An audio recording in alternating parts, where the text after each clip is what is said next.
The colonel decided to kick her in front of 500 soldiers. It was a mistake that would end his career, a miscalculation of such epic proportions that it would become a cautionary tale whispered in mess halls for years to come. He saw a logistics captain, small and unassuming. He failed to see the weapon she had become. The moment before his leg snapped was the last moment he ever felt in command. 1. Arrival. The transport's ramp lowered with a hydraulic groan, spitting a gust of superheated air and sand into the waiting faces on the tarmac. Firebase obsidian baked under a relentless sun, a collection of prefabricated structures and HESCO barriers that looked less like a military installation and more like a scar on the face of the desert. To Captain Alara Vance, it smelled of dust, diesel, and simmering tension.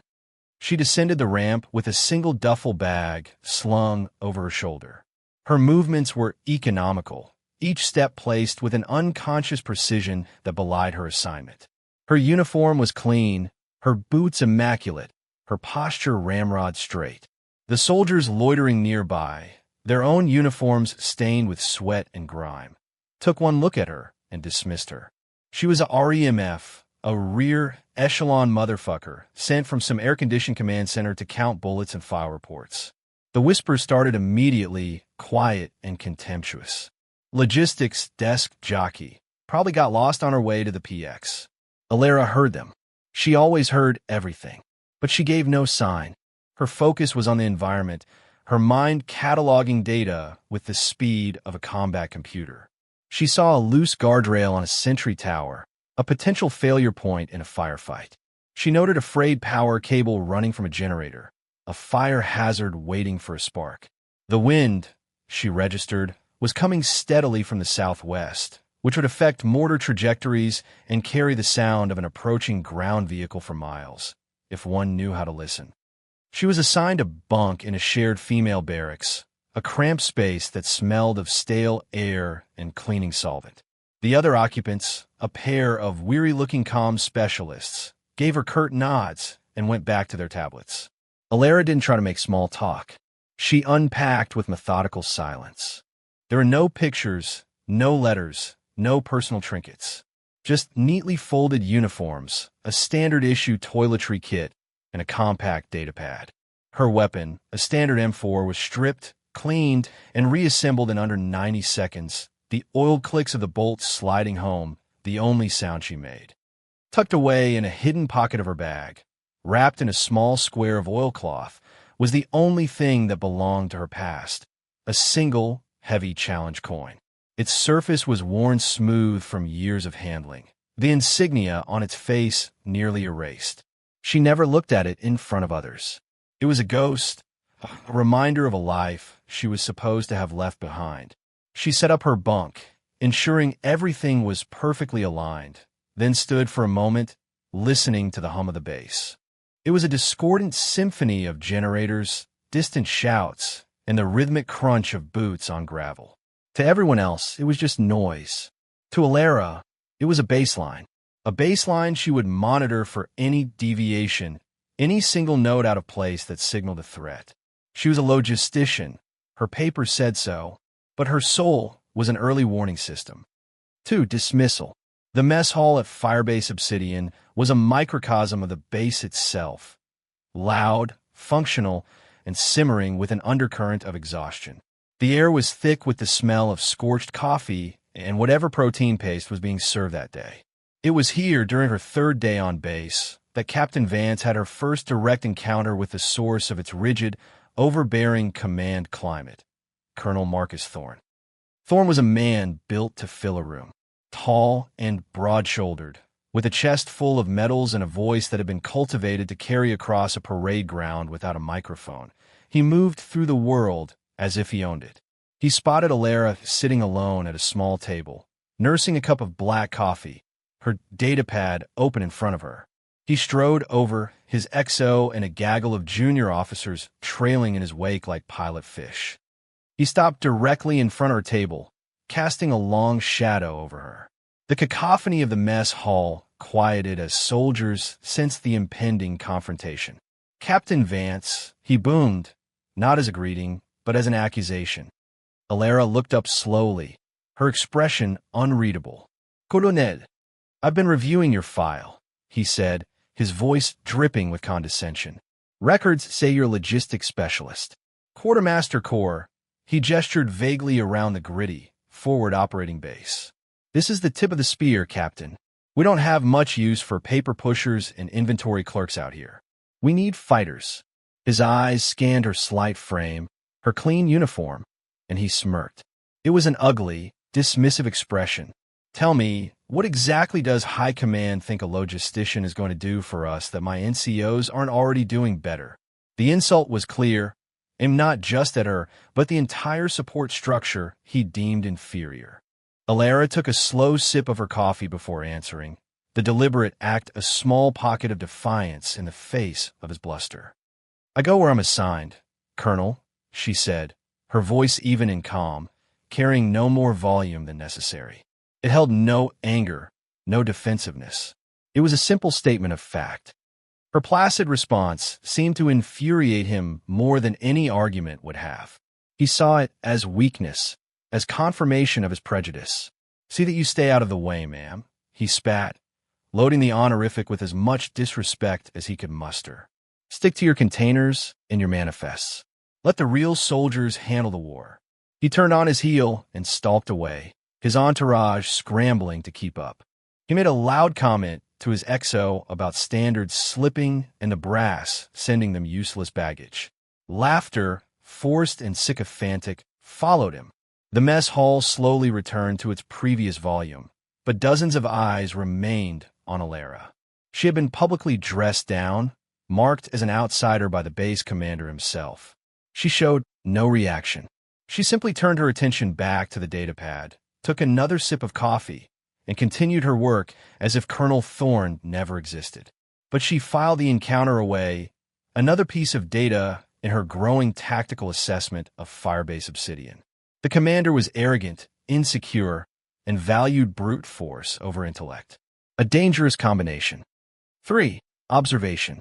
For the next week, Captain Vance performed her duties in the logistics depot with quiet, unnerving efficiency. She reorganized the chaotic supply sheds, creating a system so intuitive that even the greenest private could find a replacement firing pin in under a minute. Her manifests were flawless, her supply requests prescient. She did the job of a logistician perfectly, and in doing so, became functionally invisible to the base's command structure. They saw the results, smoother operations, fewer shortages, but they didn't see her. And that was exactly what she wanted. While her hands were busy with inventory, her mind was engaged in a far more critical task: observation.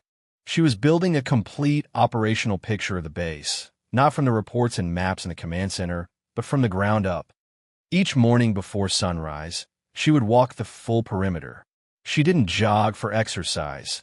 She moved at a steady, deliberate pace, her eyes scanning every inch of the wire, every shadow, every approach angle. She noted the blind spots from the guard towers, places where the overlapping fields of fire were thin. She saw how the guards in Tower 4 grew complacent around 0300, their attention drifting. She identified a wadi, a dry riverbed, that offered a covered approach to within 50 meters of the western wall, a feature not adequately marked on any of the tactical maps. During the day, she would watch the training exercises in the designated CQB range. From her vantage point near the supply depot, she could see it all. Colonel Thorne prized aggressive, high-speed drills. The soldiers were loud, fast, and brutal, but they were also sloppy. Alara saw it instantly. Their footwork was clumsy. They flagged each other with their muzzles when stacking up for a breach, and their reload times under simulated pressure were dangerously slow. They were training for a Hollywood action sequence, not a real firefight where fractions of a second meant the difference between life and death. Her most valuable time was spent in the comms tent, ostensibly to cross-reference signal equipment inventories. While there, she listened. The radio operators were competent but overwhelmed, filtering through a constant stream of chatter and atmospheric noise. They dismissed a faint, rhythmic pulse of static on a low-band frequency as simple interference from a nearby, geological formation. Alara heard something else. It wasn't random. It was a pattern. Faint, almost imperceptible, but structured.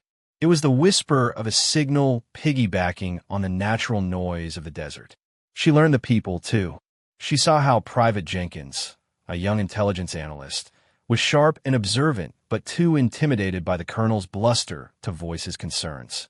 She noted that Sergeant Miller, the head of the motor pool, was a brilliant mechanic but stretched thin, working 18-hour days to keep the unit's aging vehicles operational. She was mapping the base's strengths and, more importantly, its vulnerabilities. Colonel Thorne saw soldiers and equipment. Alara Vance saw a complex system, and she was identifying every potential point of failure. 4. Pressure. The pressure arrived on the wind. It started as a hazy brown line on the horizon, a smudge against the pale blue sky. Within an hour, it was a towering wall of sand, a monstrous, churning beast of grit and dust that was about to swallow Firebase Obsidian whole. Sandstorms were common, but the veterans on base exchanged uneasy glances. This one felt different. It moved with a malevolent speed, and the sky turned a sickly orange. By the time the storm hit, visibility had dropped to less than 5 feet. The wind howled like a banshee, ripping at antennas and tearing at sandbags. The fine, talcum-like dust infiltrated everything, clogging air filters, stinging eyes, and coating the back of every throat.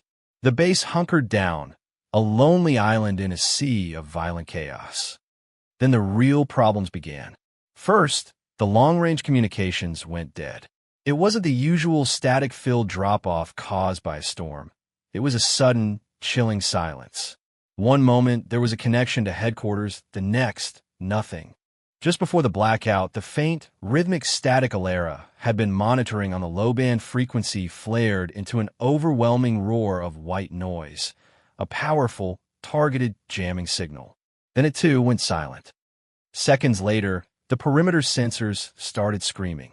Red lights flashed across the tactical displays in the command center, indicating multiple breaches. Alarms blared across the base, a frantic, useless noise against the shriek of the wind. Panic began to curdle the air in the command hub. Colonel Thorne stood in the center of the chaos, his face flushed, barking orders that were more reaction than strategy. "Give me a sit rep from Tower 3. Where the hell is my comms link? I want a quick reaction force at Sector 7 now. Another one to Sector 2. Move, move, move." His voice was a force of nature, but it was a blunt instrument against a precise threat. Squads suited up and plunged into the blinding storm, tethered to each other by ropes, trying to respond to the sensor alerts. But they were moving blind. The alerts were coming from all directions at once: east, west, north, an impossible, simultaneous assault. The command center became a vortex of confusion. Operators shouted conflicting reports into their headsets, while runners slipped on the dusty floor, trying to deliver messages that were obsolete by the time they arrived. Thorne, stripped of his long-range eyes and ears, was reduced to a state of frustrated rage. His entire command philosophy was based on overwhelming force and aggressive action, but he didn't know where to direct it. He was swinging a sledgehammer in the dark, wasting energy and spreading his forces thin. The base, for all its firepower, was deaf, blind, and bleeding men into the storm on a wild goose chase. The carefully constructed illusion of control had shattered, and the raw, ugly face of fear was beginning to show on the faces of his men. 5 intervention. Into this maelstrom of controlled chaos walked Captain Alara Vance. She moved through the frantic command center with a preternatural calm, a point of stillness in the swirling storm of panicked activity. She didn't run or shout. She simply appeared at the edge of the central tactical map table, her presence a silent rebuke to the surrounding hysteria. Colonel Thorne noticed her out of the corner of his eye. His face, already red with fury, darkened. "Vance, what the hell are you doing in my TOC? Get back to your supply sheds. This is no place for..." He never finished the sentence. Alara ignored him completely. Her attention was locked on the large, digital map of the base, where dozens of red icons blinked erratically along the perimeter. Her voice, when she spoke, was not loud, but it possessed a quality of absolute certainty that cut through the noise like a surgeon's scalpel. "The breaches are a feint," she stated, her tone flat and devoid of emotion. Thorne stared at her, momentarily stunned into silence by her audacity. The other officers paused their shouting to look. Alara's finger tapped a section of the map on the southern perimeter, an area showing no alerts, no activity. It depicted the entrance to an old, reinforced supply tunnel that had been sealed years ago. "They're using the storm for cover and the jamming to blind us," she explained, her voice never rising. "They're creating ghost signals all along the perimeter to draw our forces out, make us chase shadows in the storm." She traced a line on the map with her finger, originating from the direction of the strange signal she had been tracking for days. The jamming signal originated from a 0.5 clicks southwest. It's a directional broadcast focused on our main comms array. They're not just blocking our signal. They're creating a corridor of silence. She looked up from the map, her gaze sweeping over the stunned faces of the command staff before landing on Thorne. "They're not trying to go over the walls. They're coming up from underneath. The attack will be a single-point entry. Right here." Her finger pressed firmly on the icon for the sealed supply tunnel. "It's the only spot on the base that is structurally vulnerable from below and far enough away from the main generators that the seismic sensors wouldn't pick up the digging until it was too late." A tense silence fell over the command center, broken only by the howl of the wind outside. What she said was audacious, a theory built on a whisper of static and an intuitive leap. It ran counter to every piece of hard data their failing systems were giving them. Thorne's mind raced. His own strategy was failing miserably. His men were lost in the storm, the base was in chaos, and he had no viable alternative. To trust this logistics captain was an admission of his own failure. Not to trust her might mean losing the entire base. His pride warred with the cold logic of survival. For a second, it seemed he would explode with rage. Then, with a low growl of frustration, he grabbed a radio handset. "All QRF teams, disengage and fall back. I want a fire team at the south tunnel entrance. Now, double time. 6 shift." The fire team, cobbled together from the nearest available soldiers, moved cautiously toward the south perimeter. They fought through the blinding dust, their world reduced to the few feet of ground illuminated by their weapon lights. They found the sealed tunnel entrance, a heavy steel plate set into a concrete bunker, looking just as it had for years, quiet, inert, and forgotten. The team leader was about to radio in that it was a false alarm when the point man held up a fist. He motioned toward the ground. There, at the edge of the steel plate, a fine trickle of fresh dirt was being pushed up from underneath. They didn't have to wait long. A cutting torch flared to life on the other side of the plate, slicing through the thick steel with an angry hiss.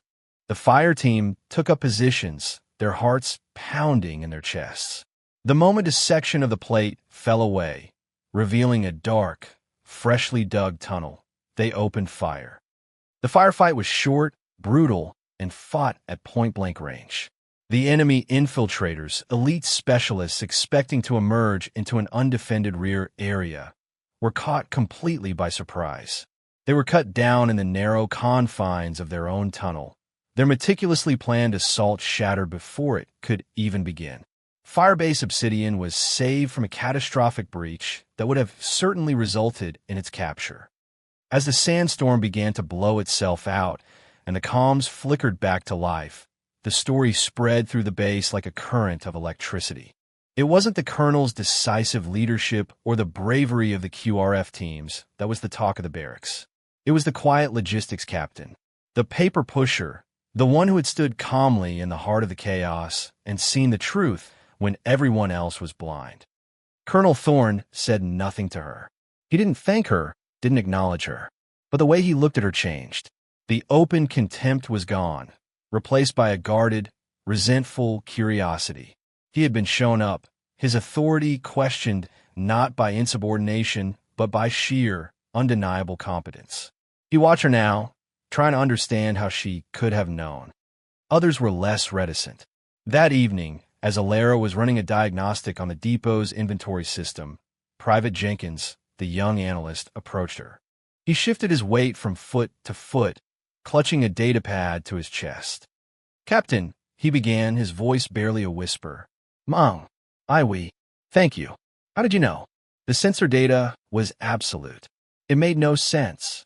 Alara looked up from her screen, her expression as placid as ever.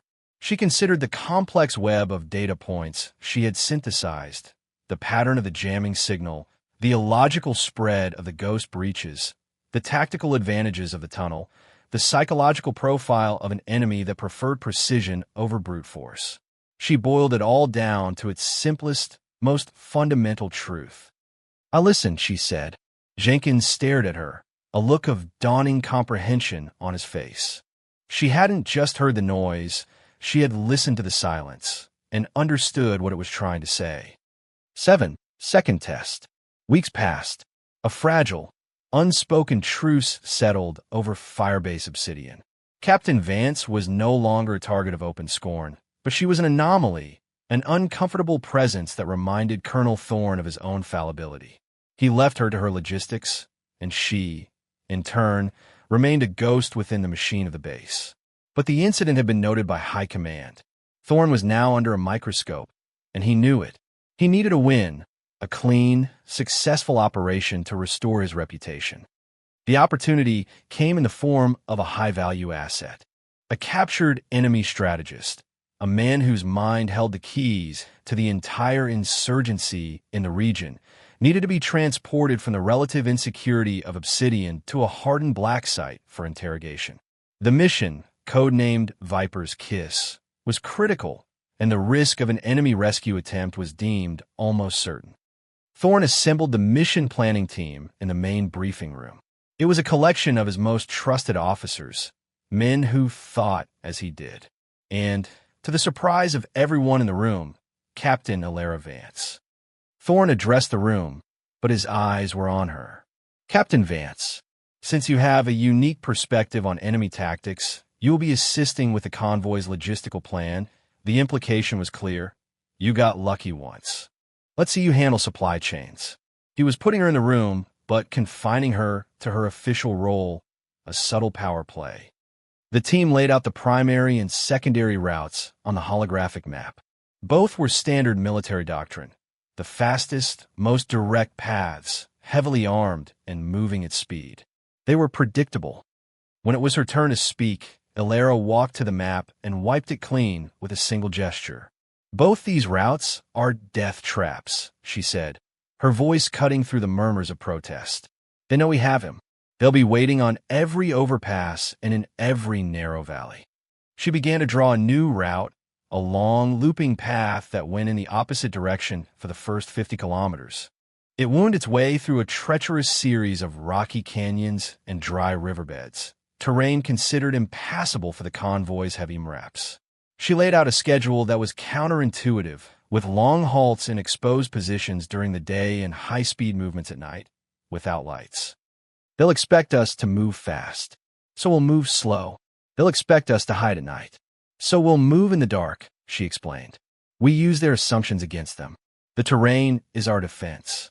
Any ambush force will be channeled into one of these 3 choke points, here, and here. Predictable. We'll have Overwatch teams in place hours before the convoy even leaves the wire." The other officers were aghast. "That's insane," one major exclaimed. "We'd be lucky not to lose a vehicle just to the terrain, let alone the enemy.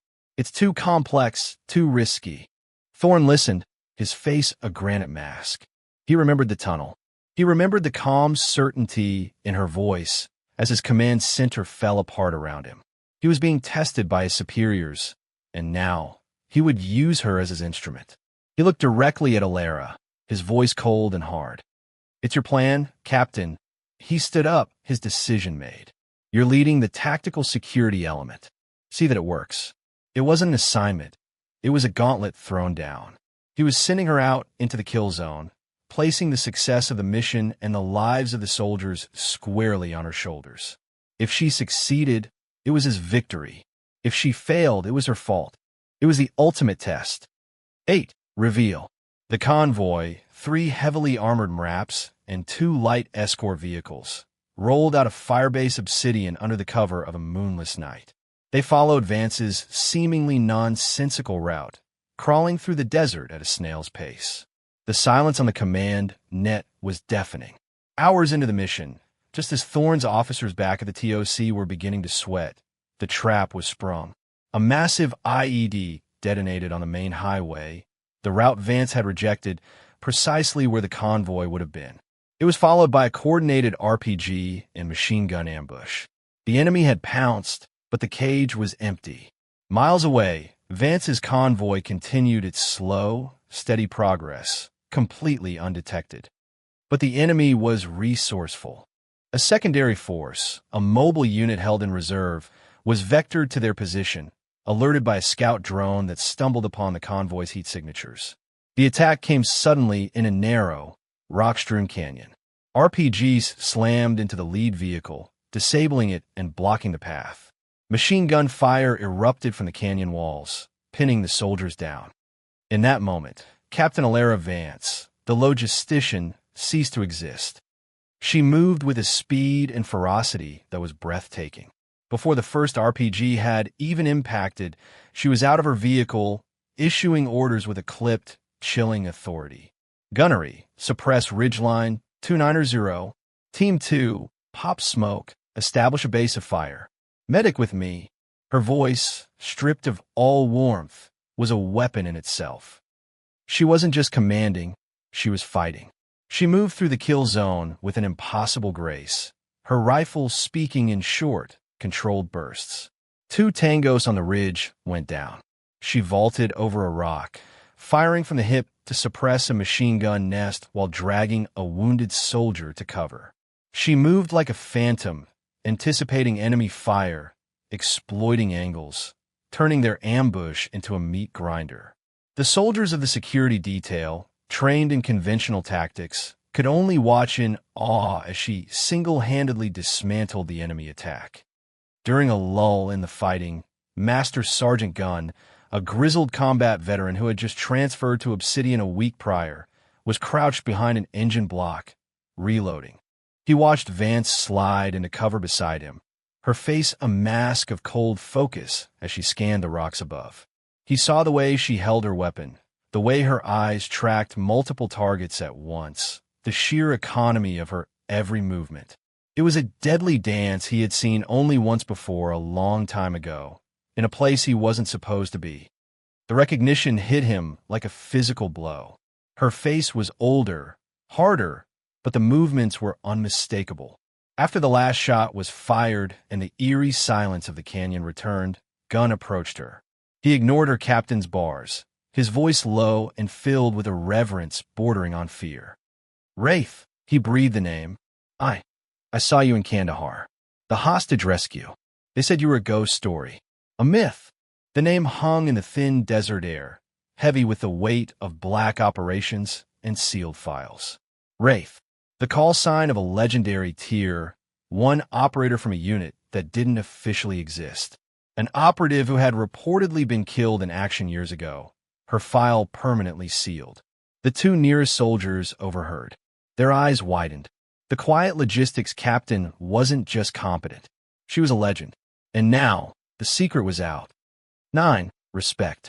The return to Firebase Obsidian was quiet.